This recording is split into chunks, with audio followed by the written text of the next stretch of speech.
নমস্কার, সুভদ্রা রান্নাঘরে আমার সকল দর্শক বন্ধুকে জানাই স্বাগত। আমি শিউলি। আজকে আমি আবার একটা নতুন রান্না নিয়ে এসেছি। আর আমার দেশ বা দেশের বাইরে যে সকল বন্ধুরা আছে সকলকে জানাই অসংখ্য অসংখ্য ধন্যবাদ, অনেক অনেক ভালোবাসা। নমস্কার। আমি সুজি দিলাম আর এটা দই দিচ্ছি, টক দই। 1 বাটি সুজি দিয়েছি, 1 বাটি থেকে কম দই দিলাম। আর পরিমাণ মতো লবণ দিয়ে দিলাম, স্বাদ অনুযায়ী লবণ, আর অল্প করে একটু চিনি, এগুলো দিয়ে দিলাম। দইয়ের বাটিটা ধুয়ে আমি একটু জল দিয়ে দিচ্ছি। এবার আমি এটাকে একটা স্মুথ পেস্ট বানাবো। আমি আজকে তোমাদেরকে কি বানিয়ে দেখাবো, তোমরা আমার সাথে থাকো। এটা আমি আগে পেস্ট করে আনি। আমার সুজিটা আর দইটা ব্লেন্ড করে নিয়েছি সুন্দর করে, দেখো ঘনত্বটা দেখেছো। এবারে সুজি তো জল পেলে কিছুটা জল সোপ করে ঘন হয়ে যেতে পারে। এবার যদি ঘন হয়ে যায় তখন আমি আর একটু জল মিক্সড করে দেব। একদম পারফেক্ট, এখনও অবধি পারফেক্ট আছে। যাই হোক, এবার আমি তরকাটা রেডি করে নিই। আমি কড়া বসিয়ে দিয়েছি, কড়াতে তেল দিয়ে দিয়েছি। এবারে আমি ফোড়নে দিচ্ছি একটু জিরে, কতগুলো রাই সর্ষে, কয়েকটা চানা ডাল, একটু হিং দিয়ে দিলাম।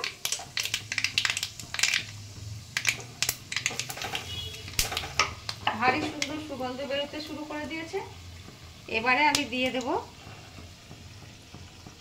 কুচিয়ে রাখা আদা, কুচিয়ে রাখা কাঁচা পাকা লঙ্কা, আর একটু কুচিয়ে রাখা পেঁয়াজ। এগুলোকে আমি ভালো করে পেঁয়াজটা সতে করে নেব। আমি একটু কারি পাতা দিয়ে দিচ্ছি। জাস্ট সতে করে নেব পেঁয়াজগুলো। আমি হাই ফ্লেমে ভাজি, কিন্তু লো ফ্লেমে ভাজিনি। আমার হয়ে গেছে তরকাটা। এবারে গ্যাসটা অফ করে দিলাম। এবারে আমি এই ব্যাটারটার মধ্যে, সুজি আর দইয়ের ব্যাটারটার মধ্যে আমি তরকাটা ঢেলে দিচ্ছি। ব্যাটারটা রেডি। এবারে আমি এতে কিছুটা ধনেপাতা কুচো ছড়িয়ে দিলাম, দিয়ে এটাকে ভালো করে আবার নেড়ে নেব। আমি একটু খাবার সোডা দিয়ে দিচ্ছি, মিষ্টি সোডা। তোমরা চাইলে সোডা দিতে পারো, আর না থাকলে তোমরা ইনো দিতে পারো, যেটা পছন্দ সেটাই দেবে।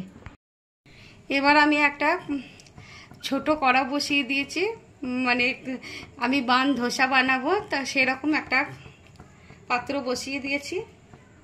এবারে আমি ব্যাটারটা দিচ্ছি, তেল দিয়ে দিয়েছি। ছোট্ট হাতা বলে আমি একটু 2-3 বারে দিচ্ছি, ঠিক আছে। এবার দেখো কি সুন্দর হয়েছে না, দারুণ সুন্দর হয়েছে। এবার আমি একবার উল্টে দিচ্ছি আস্তে করে।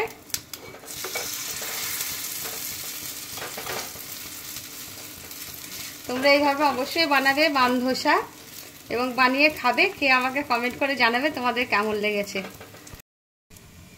দেখো এটা হয়ে গেছে। এটা আবার আমি তুলে নিচ্ছি। দেখো কি সুন্দর আওয়াজ হচ্ছে না, একদম মুচমুচ করছে। দুটো পিঠই ভারী সুন্দর হয়েছে।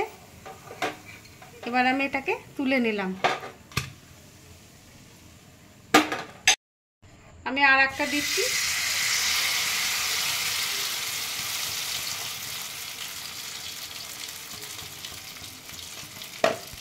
আর এটা আমি উল্টে দিচ্ছি সাবধানে।